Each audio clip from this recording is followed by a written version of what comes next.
जय माता दी। इस बार शारदीय नवरात्रों की संपूर्ण जानकारी लेकर के हम आपके बीच में उपस्थित हुए हैं। इस वीडियो को देख करके आपके सारे मन के भ्रम दूर हो जाएंगे। पूजा कैसे करनी है, व्रत कैसे करना है, कलश की स्थापना कैसे करनी है, देवी की साधना कैसे करनी है, ये सारी बातें आज हम करने वाले हैं। देखिए, सबसे पहले तो ये बात समझ लीजिए कि इस बार नवरात्रि जो है वो 22 तारीख को प्रारंभ हो रही है और इस बार नवरात्रि 9 दिनों की नहीं बल्कि 10 दिनों की होगी। पिछली बार चैत्र नवरात्रि 8 दिनों की हुई थी, 9 दिनों की नहीं हुई थी, और इस बार एक दिन बढ़ा के 10 दिनों की है। ये बड़ी उत्तम चीज है। और इस बार सबसे हजारों सालों में जो योग बन रहा है वो ये है कि इस बार उत्तरा फाल्गुनी नक्षत्र में नवरात्र प्रारंभ हो रहे हैं।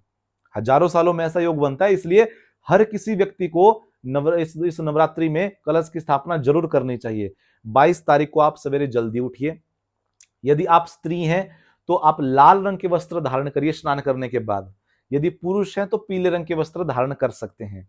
तत्पश्चात आपको सुबह 6:15 बजे से लेकर के 10:15 बजे के बीच में कलश की स्थापना करनी है। इस मुहूर्त में ही, ये बड़ा शुभ मुहूर्त है। यदि इस मुहूर्त में आप नहीं कर पाए तो फिर दोपहर 12:30 बजे अभिजीत मुहूर्त में कलश की स्थापना आप लोग कर सकते हैं। कैसे करनी है? उत्तर पूर्व की दिशा की ओर एक कपड़ा, चौकी लीजिए, उसके ऊपर लाल रंग का एक कपड़ा बिछाइए। फिर उसके ऊपर आपको तांबा, पीतल या फिर मिट्टी का कोई पात्र लेकर के, यानी कलश लेकर के आपको उसके ऊपर रखना है। उसके अंदर गंगा जल डालना है, चंदन का टुकड़ा उसमें डालिए, एक सुपारी डाल दीजिए।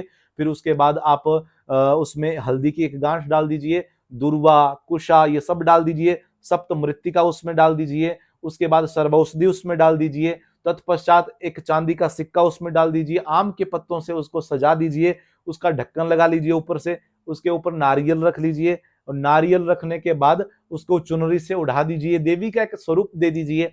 उसके बाद उसके पास में आपको ज्वारे उगाने हैं।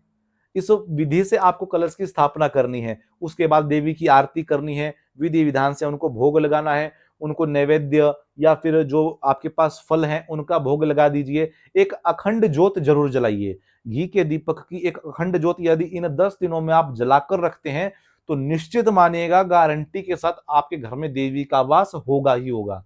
इसलिए इस विधि से आपको पूजा करनी है। उसके बाद आपको हाथ में थोड़ा सा जल लेकर के, थोड़े से चावल लेकर के संकल्प लेना है कि हे देवी, आप मुझसे प्रसन्न हो जाइए और आप हमारे घर में चिरकाल तक निवास करिए। हमारे घर में किसी भी प्रकार की कोई कमी ना हो, आपकी सदैव मेरे घर पे कृपा बनी रहे।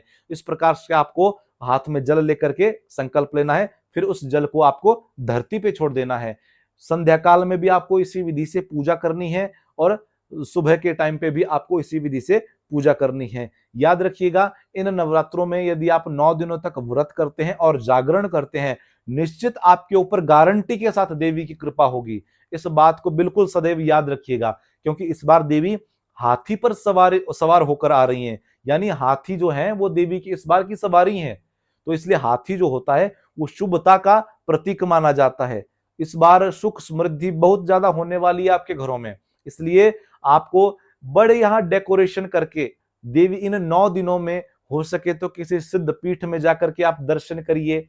बड़े विधि विधान से रहिए, संयम से रहना है, किसी को अपशब्द नहीं बोलने हैं, किसी को कोई गाली नहीं देनी है। जितना भी हो सकता है प्रेम से रहिए। और 9 कन्याओं का पूजन भी आप प्रथम दिन से लेकर के आखिरी दिन तक, संपन्न वाले दिन में तक कर सकते हैं, या फिर आखिरी दिन में भी आप लोग 9 कन्याओं का पूजन कर सकते हैं।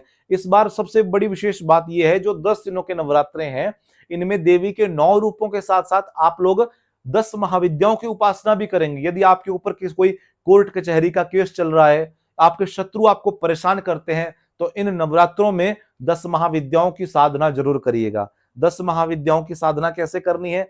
जिस भी देवी को आप मानते हैं, यदि बगलामुखी को मानते हैं तो ओम ह्रीम बगलामुखी सर्वदुष्टा नाम वाचम मुखम पदम स्तंभ स्तंभ जिह्वाम किल्य बुद्धि विनाश ह्रीम ओम स्वाहा, ऐसा मंत्र का आप नियमित रूप से जाप करिए। यदि आप किसी दूसरी देवी को मानते हैं, जैसे माता त्रिपुर सुंदरी को आप मानते हैं, तो ओम ह्रीम श्रीम त्रिपुर सुंदरी नमः इस मंत्र का भी आप जाप कर सकते हैं। या फिर ओम सर्वमंगल मांगल्ये शिवे सर्वार्थ साधिके शरण्य त्र्यंबके गौरी नारायणी नमोस्तुते, इस मंत्र से भी आप देवी के 9 रूपों की उपासना कर सकते हैं। इसी विधि से आपको कलश की स्थापना करनी है। यदि आपके कोई अन्य प्रश्न भी है तो भी आप हमसे पूछ सकते हैं, और इस वीडियो को सभी लोगों तक आप शेयर जरूर करिएगा। राधे राधे।